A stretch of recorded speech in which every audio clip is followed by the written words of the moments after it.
Yeah, g'day mate. How you going? Figured I'd bring you along and show you a few different things from New Zealand's culinary culture.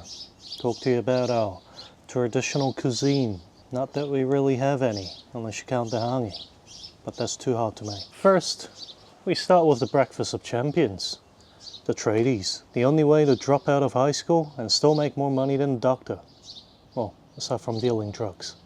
Well, might not be too far either way. Kiwis don't need breakfast. Americans and the continental types do. Muesli, waffles, bacon. I don't know what the hell that's all about. We just stop in the servo in the morning, not because we need fuel, but because the credit card your boss gave you doesn't itemize everything that you buy at the servo. So, as long as you're filling up, that's good enough excuse to pick a couple more things off the pie warmers at the servo, eh? Now these things we call pies are born from the sacred altar that is the pie warmers that you find right next to every single cash out register in the country. At the servos, that is. Now if you think that this is anything like an American pie, where it's sweet, it's got fruits inside, you'd be so wrong. So dead wrong. Now, these things should be scalding hot on the outside and frozen solid on the inside. Theoretical physicists should really study this phenomenon and figure out what the laws of thermodynamics there are. But theoretically, by the time you bite into one of these, the roof of your mouth should be peeling off and you should have ice cold regret in the center of your mouth. Nothing wrong with that, just a good old tradition. Our pies, filled with meat and gravy. This one in particular has steak and jalapenos, which bit of a rare find. That's a good day when you get one of these. Of course, you can't just have food, you need a drink too. Something to pair it with. Grab yourself a iced coffee. Iced milk coffee, that is. Take a swig of it. You save some for later. And if you grab yourself a pack of ciggies at the same time, you can spend most of your workday in the shedder, which ensures your boss gets exactly the amount of effort he's paying you for, slightly above minimum wage, or twice it. Regardless, you're doing exactly the amount of work he's paid you for, right? Now, when you get one of these, make sure to buy a sausage roll too, so you can leave it on the dashboard all day, fermenting in the sun along with what's left of your milk, ready to destroy your guts in the afternoon. Now, of course, after a long morning sitting on the shedder on the boss's money, you need a snack before lunch. That's where these come in, pineapple lumps. If I remember correctly, these were invented initially as a form of insulation, and someone decided to slap chocolate on anything and make it taste good. Takes you about 40 years to chew on them, and they're not crunchy if you don't put them in the freezer like I do. You can chew on one of these for a good few hours, at least long enough for you to contemplate everything you've done in your life. Oh yeah? Joining me for lunch as well, eh? Good on ya. Now, most people reckon lunch should be light and refreshing, like maybe a ham and cheese sandwich or something like that. No. We don't do light and refreshing here. We do deep fry. We take potatoes, we fry them, take a fish, and we fry them. And if you got a bit of a sweet tooth, your local fish and chip shop will deep fry you a banana, a donut, they'll deep fry you a sausage, a hot dog, whatever you want. Fish and chips, it's about as traditional New Zealand as you can get. And that's without the bullshit mushed peas and vinegar the British seem to inundate that crap with. No, in New Zealand, you buy yourself a 50-cent can of tomato sauce, and that's all you get. Look at these chips, mate. Look at these chips. Just how I remember them. Deep fried straight from the freezer. You head down to the local fish and chip shop, where the decor hasn't changed since 1980s when it first opened. Everything on the wall's starting to fade, but doesn't really matter because at least the oil they're using is from this year. Just try and forget the fact that it's December. So, You get yourself a scoop of chips. No one really knows what that actually means. It's entirely depends on how much the owner likes you. And you just tell the Chinese lady, take a scoop of chips and whatever fish you got lying around, chuck that in the deep fryer.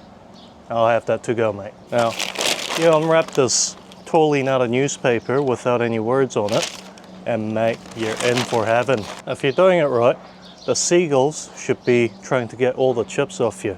That's fine, because there should only be about 5 actually crispy chips. Those are the ones you want. The rest of them, they're gonna be about mushy as peas. And again, that's why I don't know why the Brits want these with mushed peas. They have the same consistency. You chuck those at the seagulls, they get at them, and you get at the good stuff. Now, if this ain't enough, you order yourself a nice burger from the fish and chips place. Now you might think burger's a pretty simple one, can't mess that up. It's all the same anywhere you go in the world, eh? See, that's where you'd be wrong. For whatever reason, these burgers will have a fried egg in there, which will go everywhere as soon as you take your first bite. And it will also have the slipperiest device ever invented by mankind.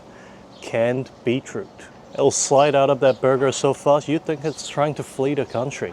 For whatever reason though, we've done a pretty good job pretending it's the real burger. And when you go to Australia and they call it the Aussie burger, you know that we're really just copying each other. Now, let's say you need something to wash down your lunch with. Well, here's LMP, and also a bit of my hair. As you can see, world famous in New Zealand, which is just a nice way to say nobody else wanted it. Frankly, that's a bit of a lie, because Coca-Cola owns it now. It's not even New Zealand owned. If you want to know what LMP tastes like, get yourself some lemonade, chuck some old coins in there, and drink that. Maybe add a bit of sugar. You'll know exactly what it tastes like afterwards. Let's say your boss sends you to pick up some left-handed hammers and a rebar stretcher or two for the job coming up. Well, your missus wants you out of the house on a lazy Sunday afternoon so she can finally have some time to herself. So, what do? You go to Bunnings. It's not that you want to go to Bunnings most days, you just statistically kind of end up at one if you live in New Zealand. There ain't much else to do here. And what's at Bunnings, you ask? Well, what else but your local favourite high school sports team selling some sausage sizzles for their upcoming trip. Now, unfortunately, I haven't been able to completely recreate the Bunnings sausage sizzles with the technology I had at hand. However, the gist of it is this. There's a sausage that's been cooked by a high schooler. I'm not a high schooler, just an adult making stupid videos on the internet, so about the same age as a high schooler. Half burnt on the underside and completely cold on the upside. And it should be sweating for some reason. As we all know, all dead animals sweat when they're being cooked. Bread should be so thin you should be able to see through it. But it doesn't really matter because the bread is just a delivery device for the tomato sauce and the sausage anyway. And don't forget to ask for onions. And with your first bite, there should be mustard. Tomato sauce flowing everywhere. But it should taste exactly like New Zealand DIY optimism. The same sort of optimism you felt when you told the missus you'd build a new deck. It's been 6 months, and somehow the only thing you've actually achieved is $4,000 worth of new tools and about 2 pieces of wood stuck in the ground. Yeah, mate, now we've got dinner. Traditional Kiwi cuisine. Well, I've got on my plate. It's about as traditionally Kiwi as you can get.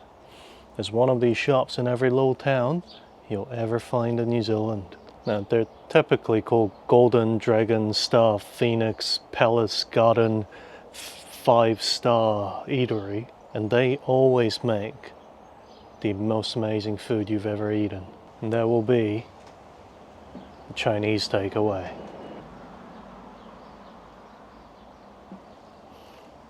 Typically, you walk in and you find a menu full of photos that were printed about the same time they invented color. And really, frankly speaking, you don't even need that menu because as soon as you walk in, The auntie behind the counter, she knows exactly what you want. You want that sweet and sour chicken and the fried rice. I mean, it comes in a set, and there is a choice of 3. But really, the choice makes you.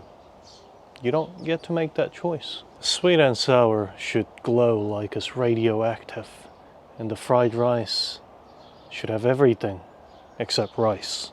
That's how you know that you're gonna have a full dinner tonight and a full lunch tomorrow. And if it's not Chinese takeaways, it's Indian food. The only difference there being whether or not you smell like Chinese food going home or smell like Indian curry. Not much of a difference there. Same photos from 2004. Same man serving you since 2 generations ago. Just good old classic Kiwi cuisine. And all of these might not look like much, but this, my friend, is the real taste of New Zealand. I hope you enjoyed this little video. I don't know if there was much to it. It was a good way for me to write off a whole day's worth of eating, so I hope you have a good day and take care of yourselves. Cheers.